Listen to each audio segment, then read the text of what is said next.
Takk fyrir. Við stendum hér líka sem formaður stjórnarmiðstöðvarinnar.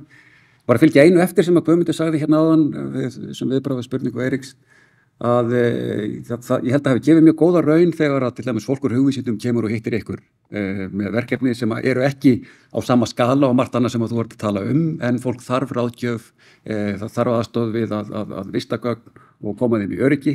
Þannig að ég væla alveg með þessari þjónustu líka þegar við erum að tala með eitthvað á smærri skala heldur en eitthvað sem kallar á hérna svona á reiknigetu eða hvað það nú Já, þetta ennþá í stuði, ok.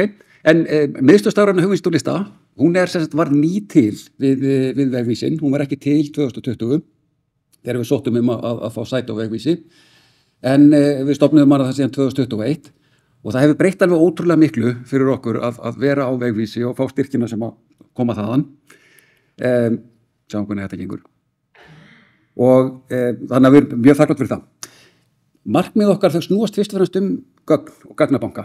Það svona allt sem við gerum hverfist eiginlega það.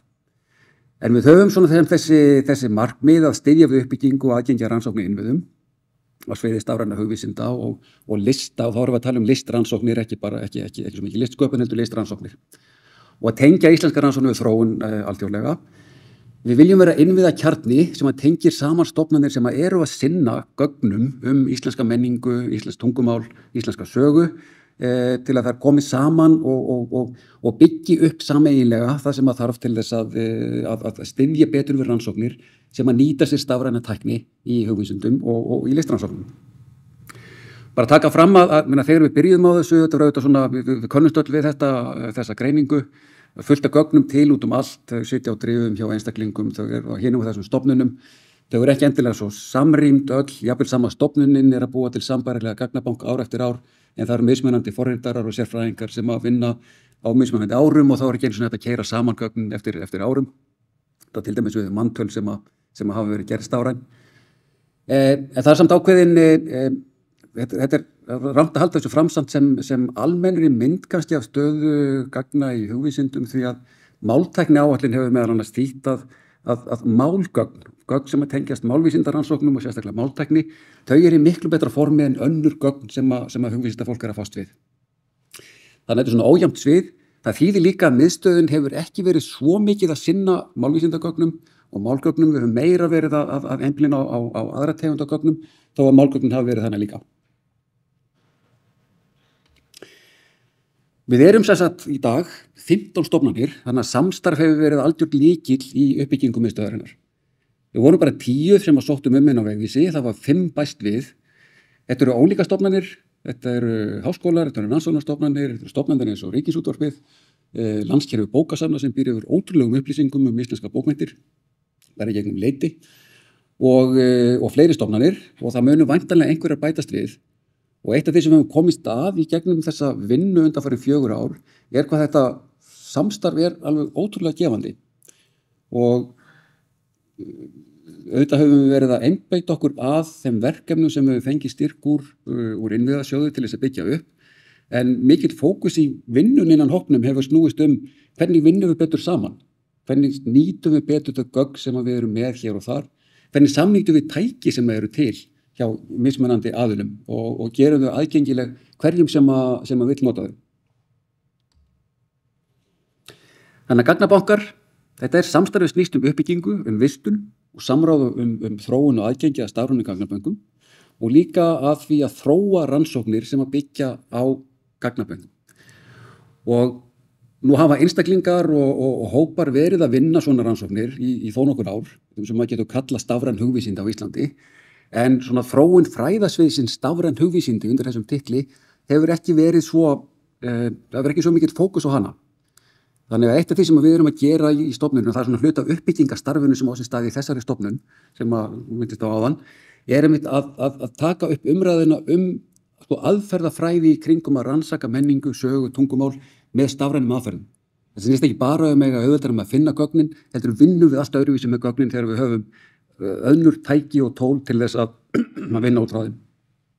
Og við erum að vinna með margar mismunandi tegundir af gögnum hana. Málugögn, myndir, myndbönd, þrívíddarmódel, hljóð, myndlist í stafrænu formi og svo sem bara hvað sem að kemur upp þegar við spyrjum já, það sem að skiptir máli fyrir menningu okkar og sögu og tungu.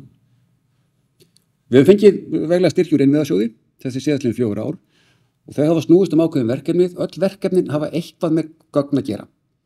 Við höfum fengið styrki til að kaupa tæki, til að búa til gögn, til þess að þrívítaskanna gögn, til að gera aðgengileg stafrænt, til að skanna í stórum stíl og hárri upplausn tvívíðar myndir, ljósmyndir, listaverk og hvað eina sem við erum að fara að kaupa núna mjög fljótlega. Það tengist uppbyggingu SARPs. SARPur er svona menningarsögulegi gagnabanki sem hefur verið til á Íslandi mörg ár en er svona tæknilega úr sér gengin, þannig að það er algjörlega að hanna hann upp á nýtt og við erum að kaupa nýtt kerfi og innleiða. Það eru 60 söfn á Íslandi sem eru aðilar á SARPi og þegar að nýr SARPur verður komin þá verður miklu auðveldara að gera þau gögn sem verða til dæmis til í þrívítaskönnun og við hágæða myndvinnslu aðgengileg gegnum SARP. Margt annað hefur verið að gera, ég ætla nú ekki að fara í smáatriði út í öll þessi verkefni sem við höfum fengið hérna. Sumt af þessu snýst bara að búa til gögn og gera þau aðgengileg, þar sem að stafræn gögn hafa ekki verið til áður. Annað snýst líka að búa til tól til þess að framleiða fleiri gögn og þar vil ég nefna til dæmis talgreiningu Ísmús sem er kannski svolítið svona kryptískt heiti. Þetta snýst svona þjóðfræðilegan gagnabanka, upptökur af samtölum við fólk sem eru gamlar. Það er erfitt á vélrænan hátt að færa þessar upptökur yfir í stafrænt format því það er svo mikil óhreinindi í upptökunum. Gamalt fólk sem að talar fornmál sem að nútíma tækni skilur ekki í svona textagreiningu, vélrænni textagreiningu. Þannig að viðbót við að vera komið með gagnabanka, textalægan gagnabanka út frá þessum upptökum líka búið að þróa tól sem hægt að nota á aðrar sambærilegar upptökur. Og ég veit að RÚV hefur talsverðan augastað á þessu tæki til þess að nota við eldri upptökur sem eru til hjá RÚV. Ég vil nefna eitt svona verkefni bara til þess að gefa þess innsýn inn í hvað það er sem við erum að gera. Þetta er svona eitt af okkar aðalverkefnum, sögulegt mann- og bæjatal. Það gengur í grófum dráttum út á að tengja mannanöfn og bæjanöfn í milli manntala frá 1703 til 1920. Og þau eru til flest í stafrænu formi, misgóðu ástandi, þessi manntöl. Og þetta er talsvert flókið mál. Við erum meira og minna búin með það sem að snertir bæjatalið. Það er náttúrulega miklu færri bæjanöfn en mannanöfn í þessum manntölum. Það er talsvert vinna eftir við manntalshlutana þessu, bara út af fjöldanafna og hversu margir heita Jón Jónsson og Guðrún Jónsdóttir. Og það er erfitt að greina á milli hverju hvað í þessu tilfellum.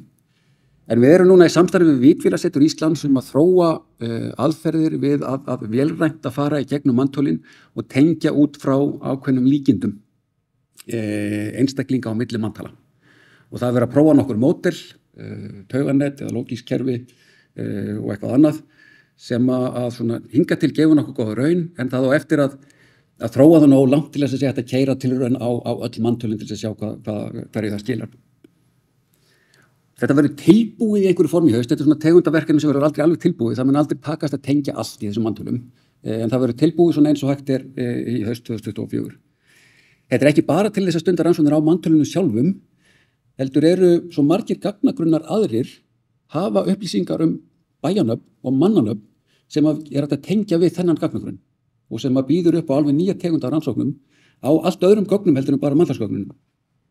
Þannig þetta er svona eitt af okkar helstu verkefnum sem að við munum opna svona á formlegri hátt í haust.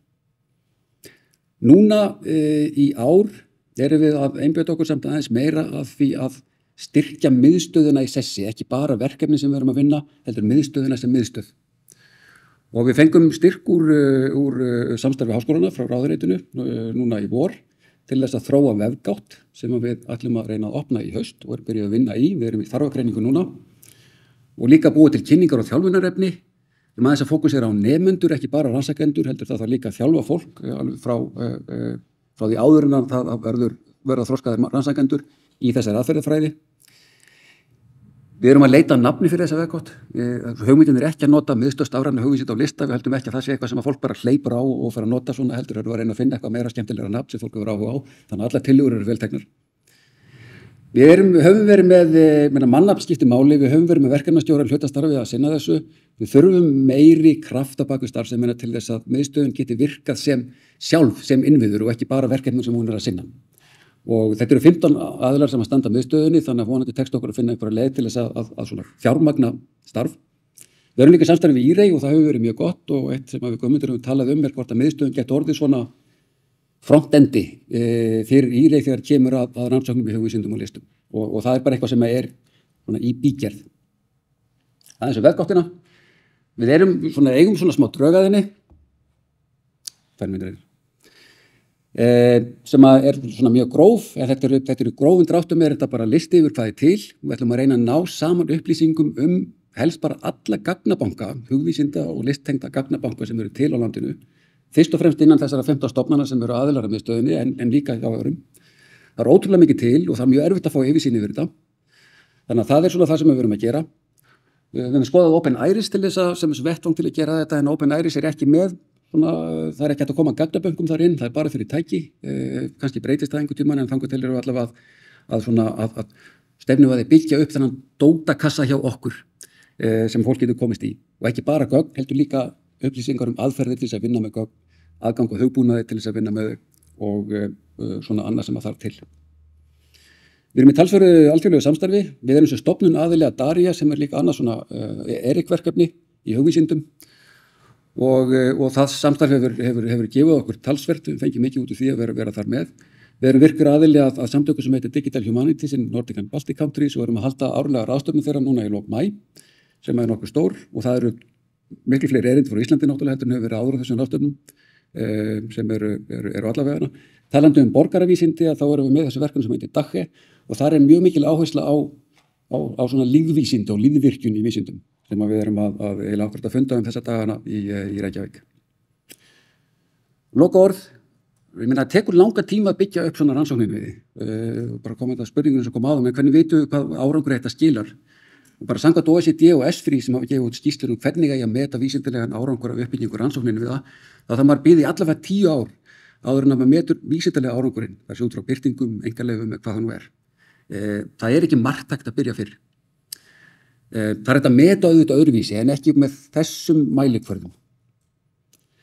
Og kannski bara því tíminn er að klárast, opin gögn eru algjört lykilatriði.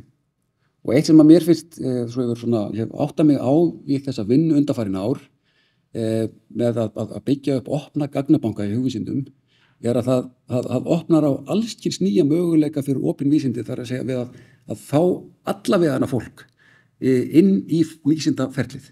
Af því að gögnin er ekki bara opin vísindafólki, heldur bara hverjum sem er. Þetta eru opin gögn og hver sem er getur farið inn, skoðað, bætt við ef þannig sett upp og það býður upp á ótrúlega spennandi tækifæri fyrir svona borgaraleg vísindi. Þannig að ég leta þetta duga. Takk fyrir.